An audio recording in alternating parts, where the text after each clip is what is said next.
سارے کہہ رہے ہیں تسی ڈیفالٹ بھی ہو چکے ہو, تسی جناب منگتے بھی ہو, تہاڈے کول ملک بھی نہیں چل رہا. کہنے جی آپ کہتے ہیں جناب سود کو ختم کرنے والی بات, اور آپ کہتے ہیں جناب یہ کوئی ٹھیک بات ہے کہ جناب آپ کہتے ہیں ہم سود نہیں دیں گے. میں نے کہا یہ ٹھیک ہے کہ دنیا کے آگے جھولیاں پھیلا کر پھرو, اور یہ ٹھیک ہے کہ دنیا کے آگے دامن پھیلا کر پھرو, اور تم امداد دینے جاؤ اور اگلے دروازے بند کرنے کہیں لینے نہ آ جائے, اور تم دنیا کو امداد دینے کی بجائے یہ بیان دو کہ ہم 6 مہینے تک ان سے امداد لیں گے نہیں.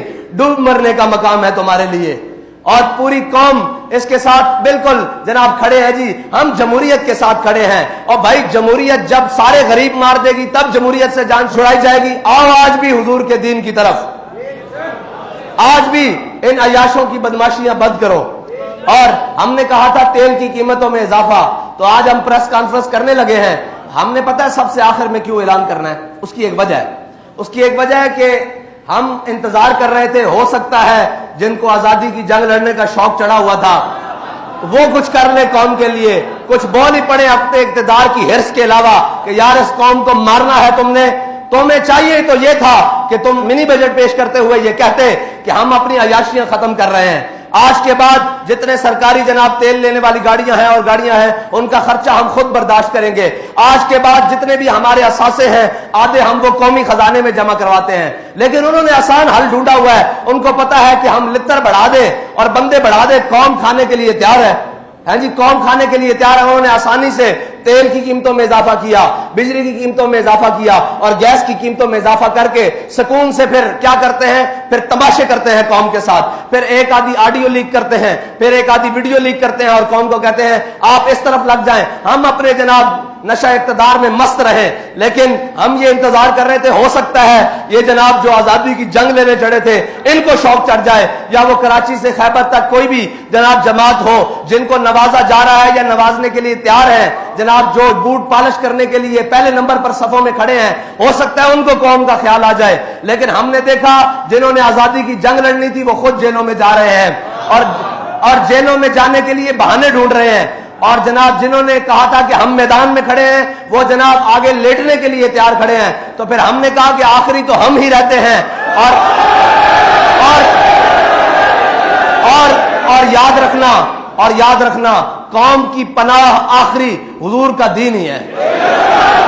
یہ جہاں مرضی پھر لیں آخر وہ دین ہی ہے جو ان کو بچا سکتا ہے, اور وہ دین ہی ہے جو ذات سے بھی مراد ختم کرتا ہے حضرت عمر بن عبدالعزیز کی طرح, رشتہ داروں سے بھی ختم کرتا ہے, تعلق داروں سے بھی ختم کرتا ہے, دوستوں سے بھی ختم کرتا ہے, اور قریبی رفیقوں سے بھی ساری چیزیں ختم کر کے قوم کے خزانے میں جمع کرواتا ہے.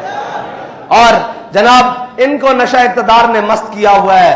لیکن یہ یاد رکھنا تم قوم کے جناب ہر چیز لوٹ چکے ہو, لیکن اب قوم, میں آپ سب سے بھی کہتا ہوں جائیں اور جا کر کہیں. وہ کہتے تھے کہ جناب مولویوں نے روڈ بند کر, ابھی بھی کئی بکواس کریں گے کہ جناب ان مولویوں کو کیا ضرورت پڑی تھی, یہ ایسی بات کریں ایسی بات کریں. بہرحال ان سے تو ہمیں غرض نہیں, کم از کم آپ قوم کے پاس جائیں اور اسے کہیں آپ کس چیز کا انتظار کر رہے ہیں.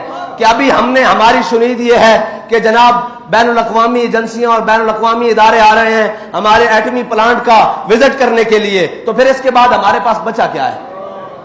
میرے آقا و مولا صلی اللہ, بھائی کچھ بھی نہ ہو غیرت تو اندر موجود ہو. میرے آقا و مولا صلی اللہ علیہ وسلم کی حیات مبارکہ ہمارے لیے مشعل راہ ہے. حضور سید عالم صلی اللہ علیہ وسلم جب ظاہری دنیا سے تشریف لے کر گئے تو یہودی کے ہاں آپ کی زیرہ جو ہے وہ رہن پڑی تھی, لیکن آپ کے گھر میں 9 تلواریں لٹک رہی تھی.